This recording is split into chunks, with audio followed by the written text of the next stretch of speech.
Hello MSc, welcome back to my channel. आज हमारा lecture रहेगा एमएससी सेकेंड सेमेस्टर का। हम देखेंगे इनऑर्गेनिक केमिस्ट्री की यूनिट नंबर 4 जो है इनऑर्गेनिक पॉलीमर्स। उसके अंदर ये टॉपिक बहुत बार पूछा जाता है, what is isopoly acids and heteropoly acids. आज हम उसके बारे में इंट्रोडक्शन देखेंगे कि वो क्या होते हैं। फिर उसके बाद में नेक्स्ट लेक्चर में हम टंगस्टन के बारे में, आइसोपॉली और हेट्रोपॉली टंगस्टन के बारे में देखेंगे। तो अगर आप नए हैं तो चैनल को सब्सक्राइब कर लें और बेल आइकन को प्रेस कर लें, जिससे कि आपको सारी पढ़ाई की लेटेस्ट वीडियोस मिलती रहें। और अगर आपको वीडियोस अच्छी लगती है तो इसको लाइक और शेयर करना ना भूलें। तो चलो शुरू करते हैं अपना आज का लेक्चर, जो है आइसोपॉली और हेट्रोपॉली एसिड के बारे में बेसिक इंट्रोडक्शन। सबसे पहले हम देखेंगे कि पॉली एसिड होते क्या हैं। पॉली एसिड और पॉलीमेटेलेट। पॉली एसिड को हम पॉलीमेटेलेट भी कह सकते हैं। Polymetallate acid are the acids having more than one replaceable H positive ion। जो पॉली एसिड या पॉलीमेटेलेट एसिड होते हैं वो एसिड होते हैं जिनके पास एक से ज़्यादा रिप्लेसेबल H पॉजिटिव आयंस पाए जाते हैं।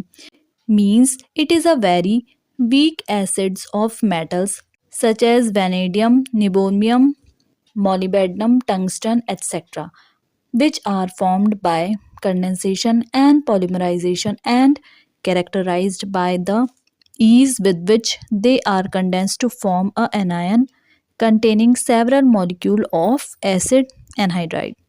इसका मतलब ये है, पॉली एसिड और पॉलीमेटेलेट एसिड जो होते हैं वो ऐसे एसिड्स होते हैं जिनके पास कम से कम एक से ज़्यादा रिप्लेसेबल H पॉजिटिव आयंस पाए जाते हैं।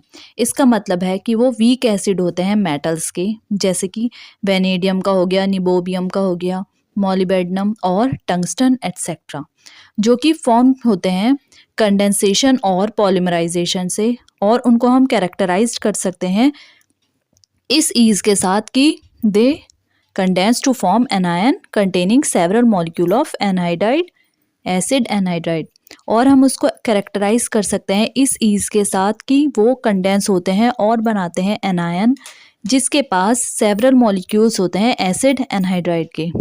दे are known as poly acid, और इन्हीं को हम पॉली एसिड कहते हैं। मैं आपको एक बार और समझा देती हूँ।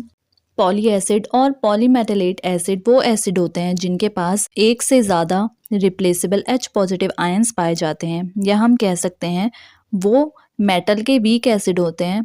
उन मेटल के जैसे कि वेनेडियम हो गया, निबोबियम हो गया, मॉलिब्डेनम, टंगस्टन एटसेट्रा, जो कि फॉर्म होते हैं कंडेंसेशन और पॉलीमराइजेशन से। और हम इनको कैरेक्टराइज कर सकते हैं इस ईज के साथ कि ये कंडेंस करते हैं और फॉर्म करते हैं एनायन जिनके पास सेवरल मॉलिक्यूल होता है एसिड एनहाइड्राइड का। इसे ही हम पॉली एसिड कहते हैं। अब हम देखेंगे आइसोपॉली एसिड और हेट्रोपॉली एसिड के बारे में थोड़ा सा बेसिक इंट्रोडक्शन। ये है आइसोपॉली एसिड का थोड़ा सा basic introduction. Simply we can say that these are poly acids containing only one type of acid anhydride. Simply हम कह सकते हैं कि ये आइसोपॉली एसिड्स वो पॉली एसिड्स होते हैं जिनके पास सिर्फ एक ही टाइप का एसिड एनहाइड्राइड पाया जाता है। Generally these acids are formed by if the oxygen atom in any oxy acids are replaced of the same acid called isopoly acid। Generally ये एसिड ऐसे बनते हैं जब हम ऑक्सीजन एटम किसी भी ऑक्सी एसिड का रिप्लेस कर देते हैं उसी सेम एसिड के साथ, तो उसको हम आइसोपॉली एसिड कहते हैं। तो ये थी इसकी दो डेफिनेशन। सबसे पहली थी, सिंपली हम ऐसे कह सकते हैं कि आइसोपॉली एसिड्स वो पॉली एसिड्स होते हैं जिनके पास सिर्फ एक ही टाइप का एसिड एनहाइड्राइड पाया जाता है। या हम इसको ऐसे भी डिफाइन कर सकते हैं कि ये एसिड ऐसे फॉर्म होते हैं जब हम किसी भी ऑक्सी एसिड का ऑक्सीजन एटम रिप्लेस कर देते हैं उसी सेम एसिड के साथ, तो उसको हम आइसोपॉली एसिड कहते हैं। एग्जाम्पल हो गया द इंट्रोडक्शन ऑफ वन और मोर CrO4 2 negative radical in H2CrO4 acid gives various isopoly acids like H2CrO3, CrO4, H2CrO2 और 2CrO4 etc। यह है इसका एक एग्जाम्पल। यह है इसकी एक और definition. Isopoly acids may also be defined in another way in which These acids are derived from a single acid by the elimination of water from two or more molecule of the same acid. Isopoly acid की third definition ये है कि हम उसको ऐसे भी define कर सकते हैं अलग तरीके में कि ये वो एसिड्स हैं जो डेराइव होते हैं किसी भी सिंगल एसिड से जब हम उसमें से एलिमिनेट कर देते हैं वाटर को फ्रॉम टू और मोर मॉलिक्यूल्स ऑफ सेम एसिड। ये हैं इसके दो एग्जाम्पल। ये देखिए, ये है 2H2CrO4, यहाँ पे -H2O निकलेगा तो ये हमें मिल जाएगा H2Cr2O7। फिर यह है इसका एक और एग्जाम्पल जो है 3H2CrO4, फिर हम -H2O निकाल देंगे और हमें ये मिल जाएगा H2Cr3O10। तो ये थे इसके दो एग्जाम्पल। तो ये हमने देखा है आइसोपॉली एसिड का थोड़ा सा बेसिक इंट्रोडक्शन। अब हम देखेंगे हेट्रोपॉली एसिड का थोड़ा सा basic introduction. Heteropoly acids. Heteropoly acids are the type of polyacids which contain more than one type of acid anhydride.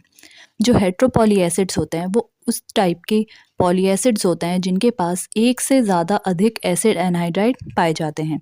तो जो हमारे आइसोपॉली एसिड थे वो ऐसे पॉली एसिड थे जिनके पास सिर्फ एक टाइप का एसिड एनहाइड्राइड पाया गया था।